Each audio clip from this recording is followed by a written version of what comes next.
The Garden Report is brought to you by FanDuel, the exclusive wagering partner of the CLNS Media Network. Hey, Bobby Manning here. Celtics roll over the 76ers in Game 2. Biggest loss in 76ers history. Not the way Joel Embiid wanted to return to the lineup. Playoff history, that is. Not a smooth transition back for Horford. I think we all wondered what it would look like. Would he play his full role? Would he play diminished minutes?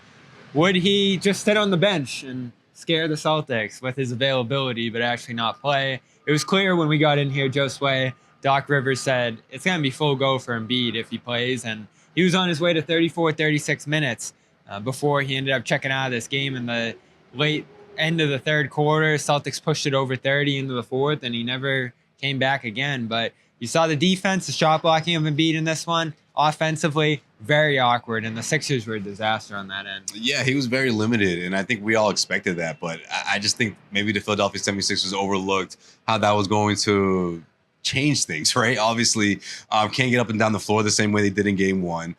In terms of their transition defense, I mean, the same thing stands, right? You just naturally have to slow things down to make up for Joel Embiid. And you also, in terms of like offensive execution, things change in the sense of guys getting those open shots, right? Guys like Maxey had a productive game, but, other shooters that came up big in Game 1, outside of Tobias Harris, who was one of them, Maxey, you had, guys off the bench coming in just for that. And then you saw a motivated team that obviously wanted to win for Joel Embiid. Now, having Joel Embiid in the lineup, I just felt like when you think about how the Celtics are approaching Game 2 now, pride obviously was one of the words that was used a lot when Joe Mazzulla was talking about his team.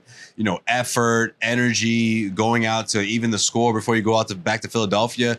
I mean, if you're the 76ers, you anticipate that, but I don't think they got that to this level, right? Considering that they're going to have Joel Embiid back. It's a tough spot to put him in the sense of where the Celtics were in terms of their focus. But I mean, if you're the Sixers and if you're Doc Rivers, can you fault him for making that decision? I mean, I know there's only 2 days between, that nothing changes when the series goes to Philly. But if you're Doc Rivers, again, with Embiid winning MVP off of that win in Game 1, when no one expects you to do that, I don't blame him in riding the wave instead of having him, rest Embiid and get him ready for Game 3.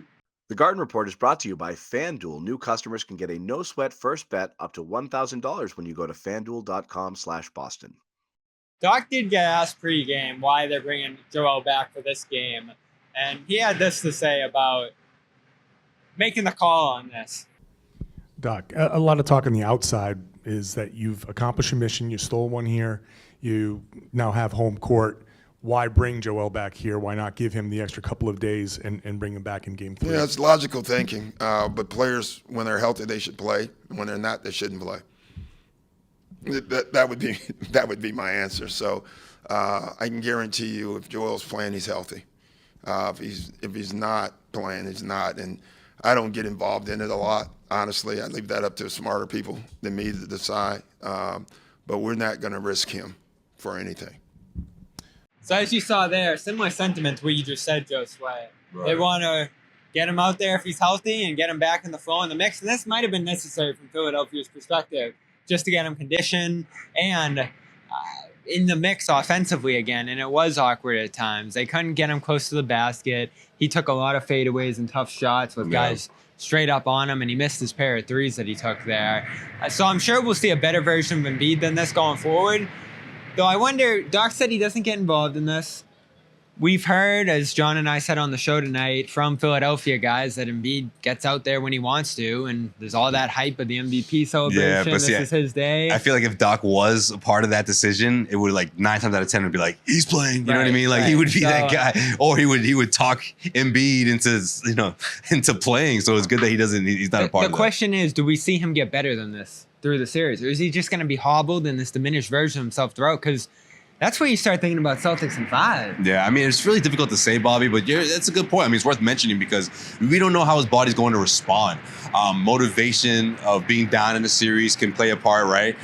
His tolerance for pain. I mean, that's a part in this as well. Again, he went to that knee a couple of times tonight. Yeah, and that's something to keep a close eye on. Especially with how his body responds after one night's rest. Your things could flare up after one game, and that can change things. So again, if you're Doc Rivers, I don't think you made a mistake. I think you were just doing your best to put your team in position to win. I think 9 times out of 10 you make that same decision because you're hoping that it's going to galvanize the team and that's going to overplay what the Celtics were trying to do in game 2 and also the crowd and all that. And obviously it didn't work, but I feel like the alternative would be if you don't play him and if they were to lose again, That you could add have happened. extra pressure on, exactly. You had extra pressure on Joel Embiid to come up big in game 3. Whereas now things are evened up. You can go head back to Philly, see how Embiid responds, how his body responds to game 2, but also make those adjustments knowing what the Celtics look like when Joel Embiid is out there. Good perspective from Joe Mazzulla, too. And Embiid did make an impact on the defensive end with the 5 blocks. Celtics had to find a way to counteract that. Yeah, definitely. Warford and others. They had to knock down three-pointers. Yeah, they had to hit those threes over them. So that might not happen for the Celtics in ensuing games. And this was a close game. When the Celtics were shooting 35. I told our producer, Ahmed, that's going to go up. It did go up to 41 by the end of the game, over 40. So if that's not happening, you see the Sixers being able to keep it close, and you have a fourth quarter for Embiid to feel things out and get more looks and maybe have a better game here. So I'm not ruling Embiid entirely out of this series and being impactful or looking like himself again. I just wonder how long it's going to take. And that's where you look to Joe, and I think Joe's key message tonight was whether Embiid's out there or not, we have to win the minutes that Embiid is not out there. And that's what they did to close up this game in the third and pretty much take him out of that second half. Yeah, I mean, you build up a lead where you could put out guys like Pritchard, in that fourth quarter. And,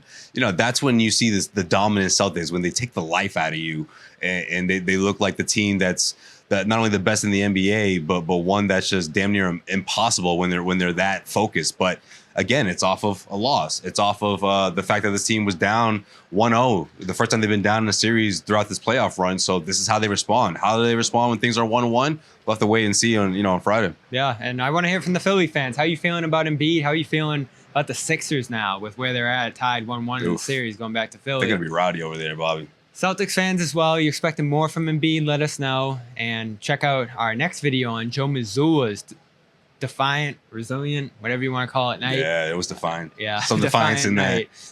Here at TDR, and Celtics blow away the Sixers in game 2. For CLNS Media, Josue Pavon, I'm Bobby Manning. This has been The Garden Report. The Garden Report is brought to you by FanDuel. Sign up at FanDuel.com/Boston and make every moment more on America's #1 sportsbook. This edition of The Garden Report is also brought to you by Athletic Greens. Visit athleticgreens.com/garden for a free 1-year supply of immune-supporting vitamin D and 5 free travel packs with your first purchase.